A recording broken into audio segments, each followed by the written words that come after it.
tahimik ang buhay nila. Nakakwentuhan ka.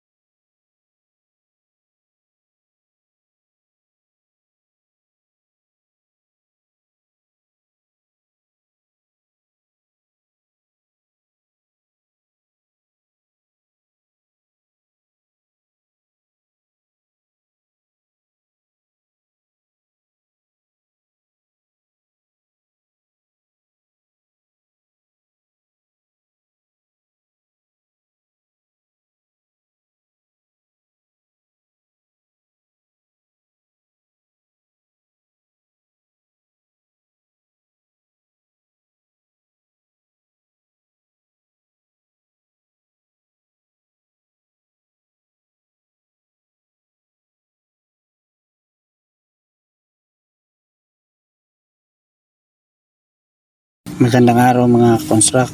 Kaunting kaalaman mga construct ito sa hindi pa nakakaalam nito kung paano haluin ang epoxy primer mga construct.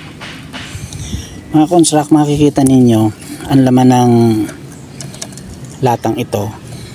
Halos 3/4 lang mga construct. Pag po nito mga construct, 4 liters ang laman nito. Ngayon mga construct, kaya 3 liters lang ito kasi may catalyst ito mga construct na hinahalo. Ito mga construct, 3 liters na ganito mga construct na pintura, 1 liter na catalyst. Ngayon kasi mga construct, minsan may nakikita akong mga baguhan na inuutosan ng mga kanilang magpintura. Minsan may nangyayari nga na hindi nagagamit itong catalyst. May nangyayari naman na may tirang catalyst. Ito mga construct, naka-design talaga ito na para dito talaga ito. Kailangan ubusin ito mga construct na catalyst para dito sa 3 liters na pintura mga construct. Ito mga construct, kung hindi naman mauubos na gamitin, kailangan mga construct, huwag ihahalo agad ito kasi masasayang lang ito, titigas ito mga construct. Kaya ang gagawin mga construct, kuha ng ibang lagayan, magsasalin lang mga construct ng yung tamang-tama lang na gamitin.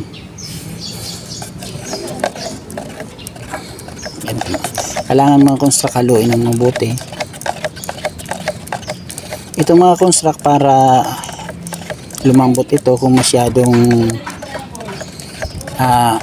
malapot, ginagamitan natin ito mga construct ng epoxy reducer mga construct. Pampalabnaw yan mga construct.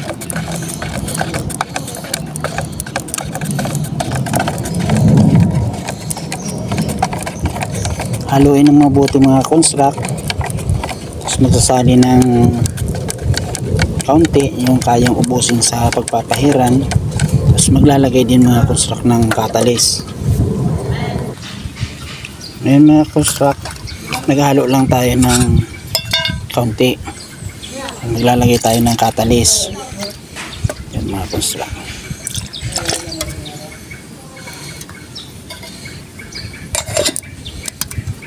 Saluin mga construct ng mabuti.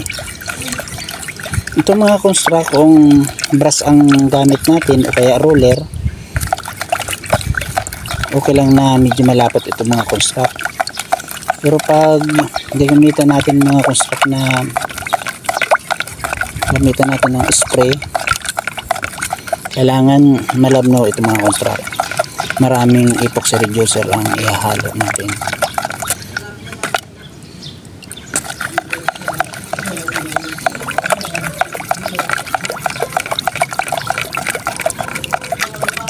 Ito mga construct, hindi ko pinaluan na ng epoxy reducer dahil tamang-tama lang mga construct ang lapot na.